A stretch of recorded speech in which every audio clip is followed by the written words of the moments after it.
मोदी जी ने कहा है कि कोरोना से भी बदतर हालात हो सकते हैं।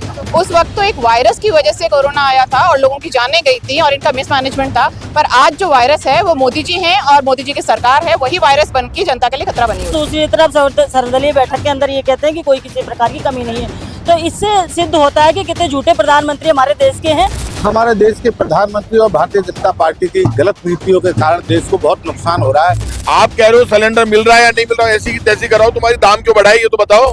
भारतीय जनता पार्टी फेल होगी, सुसाइड कर रहे हैं लोग, मर रहा है नौजवान, किसान मर रहा है। यहाँ पर बहुत बड़ा विरोध प्रदर्शन किया जा रहा है एलपीजी के रेट को लेकर, महंगाई को लेकर। मोदी की जो सरकार है वो आप लगातार आप देख रहे हैं कि आपके रेट्स आपके एनहेंस कर रहे हैं, रेट बढ़ा रहे हैं, तो आप इसमें आप क्यों रेट बढ़ा रहे हैं।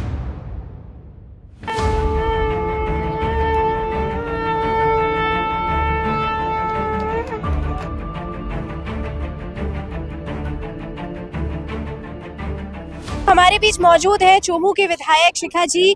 तो मैम, यहाँ पर काफी बड़ा आंदोलन किया जा रहा है एलपीजी को लेकर, क्या ये आवाज संसद तक पहुंचेगी और मोदी जी तक ये आवाज पहुंच पाएगी? बिल्कुल, मोदी जी तक राजस्थान की ये जो गूंज है ये पहुंचेगी और ये जनता की आवाज़ है। कांग्रेस पार्टी के कार्यकर्ताओं के अलावा आप यहाँ देखें तो यहाँ पर वो लोग भी हैं जो आम जन हैं, जो कोई पार्टी से खुले तौर पे जुड़े हुए नहीं हैं, पर फिर भी अपनी महंगाई से परेशान होकर सरकार के खिलाफ आकर यहाँ आज खड़े हैं। और जो मोदी जी का जो दोगलापन है, बीजेपी सरकार का जो दोगलापन है, उसको बिल्कुल सामने रखने सब लोग आए जी। अभी भी कई लोग हैं जो इस बात को नकार रहे हैं कि मोदी जी काम कर रहे हैं, अच्छे से काम कर रहे हैं, लेकिन एलपीजी और इसकी जो जितनी भी महंगाई है वो पूरे इजराइल के ऊपर थोपी जा रही है कि इजराइल की वजह से मोदी जी अभी भी कोई जिम्मेदारी लेने को तैयार नहीं है। कई लोगों का ऐसा मानना है, आप उन लोगों के लिए क्या कहें? देखिए, वो लोग पहले तो ये निर्णय कर लें कि उनके लिए जो अंधभक्त हैं, उनके लिए मोदी जी के बयान कोई मायने रखते हैं या नहीं रखते। मोदी जी ने कहा है कि कोरोना से भी बदतर हालात हो सकते हैं। उस वक्त तो एक वायरस की वजह से कोरोना आया था और लोगों की जानें गई थी और इनका मिसमैनेजमेंट था, पर आज जो वायरस है वो मोदी जी हैं और मोदी जी की सरकार है, वही वायरस बन के जनता के लिए खतरा बनी हुई है। और विपक्ष से जनता क्या उम्मीद लगा सकती है, क्या कर सकता है विपक्ष इन परिस्थितियों में? विपक्ष अपना राजनीतिक धर्म पूरी तरह से निभा रहा है, संसद में भी निभा रहा है, सड़कों पे भी निभा रहा है और जनता हमारे साथ है। जनता की जो कठिनाइयां हैं, समस्याएं हैं, वो हम उसके लिए बहुत मुखर होकर सड़कों पे हैं। आज आप देख सकते हैं और ये आंदोलन जारी रहेगा जब तक ये गूंज सरकार तक नहीं पहुंची। जैसे वंदे मातरम का बहुत बड़ा मुद्दा बनाया गया संसद में, क्या एलपीजी पीएनजी का भी उतना ही बड़ा संसद में मुद्दा बनेगा? और आपके जो प्रतिनिधि संसद में बैठे हुए हैं विपक्ष के, वो इस पर क्या बात करेंगे, क्या आगे ऐसी चीजें रखेंगे जिससे जनता उम्मीद लगा सकती है? वंदे मातरम को जो मुद्दा बनाया वो बीजेपी ने बनाया था और जनता की जो समस्याएं हैं वो को मुद्दा जो बनाती है वो विपक्ष बनाता है, कांग्रेस पार्टी बनाती है।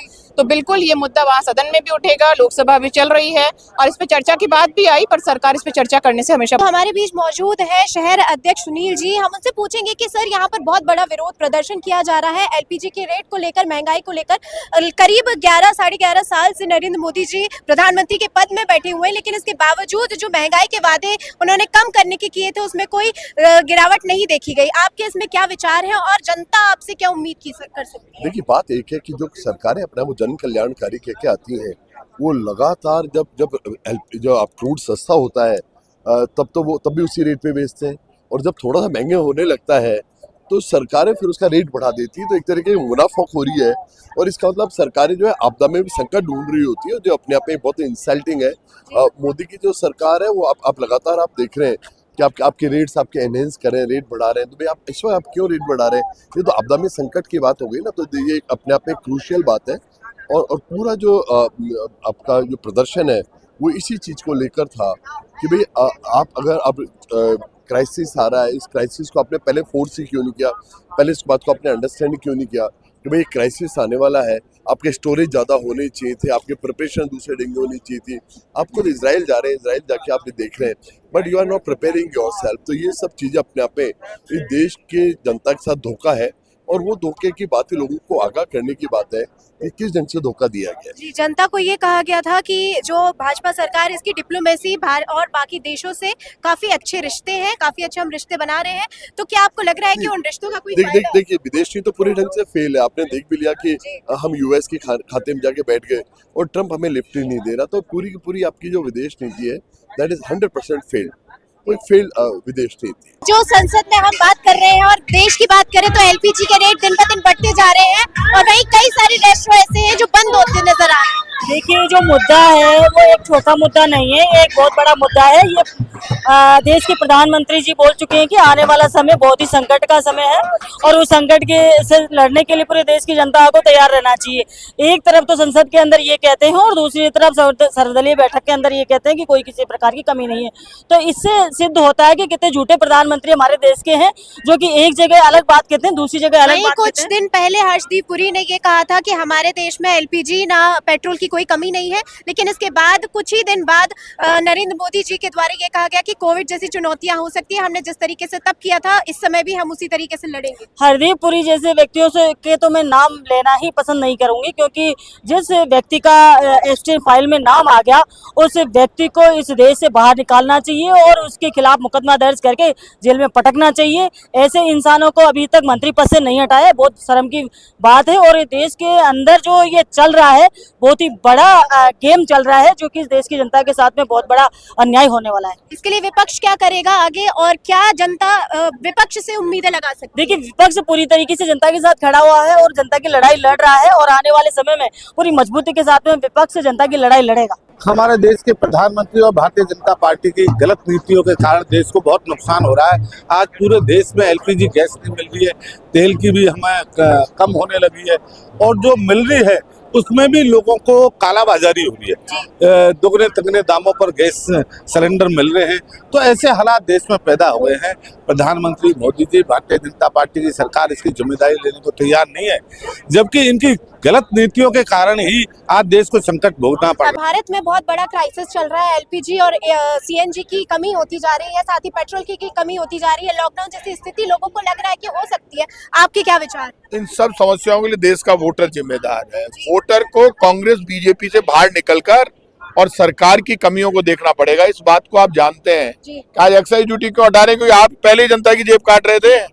आप कह रहे हो सिलेंडर मिल रहा है या नहीं मिल रहा है, ऐसी की तैसी कराओ, तुम्हारी दाम क्यों बढ़ाई ये तो बताओ। बिल्कुल दाम बढ़ाने की यहाँ पर ये कहा जा रहा था कि 15 रुपए लीटर में हम आपको तेल पहुंचाएंगे, आज 105 रुपए लीटर हो गया है, लेकिन अब तक किसी ने भी इस बात पर कोई गवाही नहीं दी। आप समझे नहीं, इंटरनेशनल मार्केट में इंडिया पहली बार पिट रहा है। पाकिस्तान की वैल्यू बढ़ रही है क्योंकि हमारी सरकारें कमजोर है। डॉलर दिन पर दिन गिरता है। सरकार की आप मुखिया डरता है, सिर्फ डायलॉगबाजी से राज करना चाहता है। हिंदू मुसलमान के नाम पर बांटकर बीजेपी सरकार ले सकती है, लेकिन देश को मजबूत नहीं बना सकती। आप अमेरिका की तरफ देख रहे हो, बार बार डर रहे हो। ट्रम्प चाहे जैसे बोल देता है इंडिया के लिए, ये इंडिया की ताकत है, इंडिया कभी डरा नहीं। और ये बात आप समझ लेना, इंडिया में अब जो क्राइसिस आए उसके लिए भारत सरकार जिम्मेदार है, बीजेपी की नीति जिम्मेदार है। भारतीय जनता पार्टी फेल होगी, सुसाइड कर रहे हैं लोग, मर रहा है नौजवान, किसान मर रहा है। अब गरीबी, भूख, महंगाई, यहाँ पर कोई मतलब नहीं है। इनको मतलब है हिंदू मुसलमान के एजेंडे पर। आज भी लोग बेवजह पागल हो रहे हैं बीजेपी के पीछे। अरे तुम्हें, अच्छा फिर वोटर तो ईमानदार बनो, जो सच है उस पर भी वोटर नहीं बोलेगा तो देश कैसे चलेगा? वोटर को ईमानदार बनना पड़ेगा।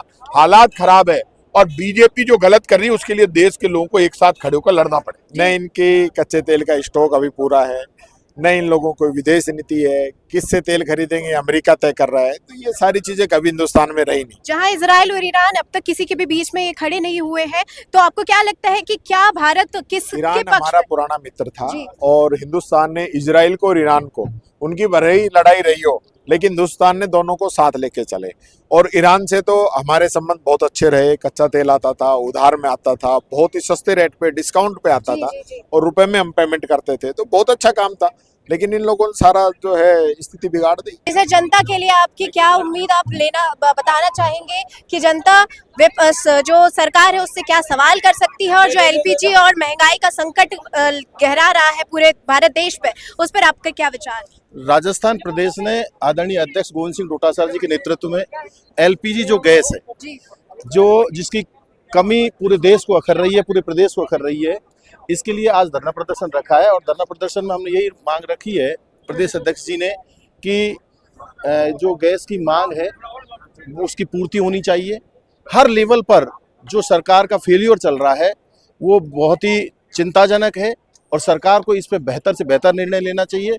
ईरान हमारा भारत का सदैव मित्र रहा है, आज उसके पक्ष में नहीं बोल करके हम इजराइल के पक्ष में खड़े हैं, ये भी विदेश नीति का एक फेलियर है। जनता मारी मारी फिर रही है।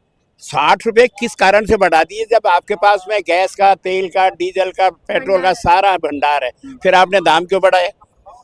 अरे 60 रुपए तो बढ़ा दिया अपने माँ बहनों की गैस का, कुकिंग गैस का, और 120 रुपए सिलेंडर बढ़ा दिया अपने कॉमर्शियल। तो सारी फैक्ट्रियां बंद होने के कगार पे आ गई, हॉस्टल बंद होने के कगार पे आ गए, रेस्टोरेंट ढाबे बंद हो रहे हैं, और शहर की, हमारे देश के प्रमुख शहरों के ढाबे बंद हो रहे हैं। लोगों को खाना पीना मुश्किल हो रहा है, और आने साल वाले समय में तो और भी ज्यादा भयावह स्थिति आएंगी। लेकिन देश का प्रधानमंत्री और राज्य का मुख्यमंत्री अब भी जनता को जहाँ पे भजनलाल सरकार के द्वारा अभी अभी करोड़ों का बजट निकाला गया कुछ महीने पहले ही, तो क्या उस बजट का सही उपयोग किया जा रहा है? राजस्थान में उस प्रकार का विकास, जिस प्रकार के सपने दिखाए जा रहे हैं, वादे किए जा रहे हैं, क्या कुछ भी आपको धरातल पे दिखाई दे रहा है? मैं कह रहा हूँ, जो बजट देश हमारे राजस्थान के पूर्व मुख्यमंत्री जननायक अशोक गहलोत जी ने दिया, आम आदमी को रोटी से, स्वास्थ्य से, शिक्षा से संबंधित जो हमने बजट दिया उसका उपयोग ही नहीं कर पा रहे हैं। आज राजस्थान का आदमी ना शिक्षा के अंदर है, ना वो महंगाई के दौर में सरकार कुछ काम कर पा रही है, न महंगाई कम कर पा रही है, न राजस्थान के नौजवानों को ये भजनलाल सरकार रोजगार दे पा रही है। तो जो विपक्ष है वो गरीबों के लिए, हित के लिए सोच रहा है, यानी विपक्ष देश के साथ, राजस्थान के राज्य के हर आम आदमी के साथ, चाहे वो उच्च वर्ग का हो, चाहे मध्यम वर्ग का हो, चाहे अल्प वर्ग का हो, हम सबके साथ में जब जब जनता की समस्या आएंगी, कांग्रेस राहुल गांधी जी के नेतृत्व में, अशोक गहलोत जी के नेतृत्व में, गोविंद सिंह डोटासरा जी, टेकराम जूली के नेतृत्व में हम सरकार से लड़ते रहेंगे, जनता की समस्याओं का निदान कराते रहेंगे। क्या कहेंगे आप? आज आप इतना बड़ा विरोध प्रदर्शन हुआ, क्या लगता है, क्या उम्मीद है आपको अब सरकार से? एक उम्मीद तो है, उम्मीद है जब भी हम यहाँ आए, नहीं तो उम्मीद नहीं होती तो हम आते जी, इसलिए हम आए हैं।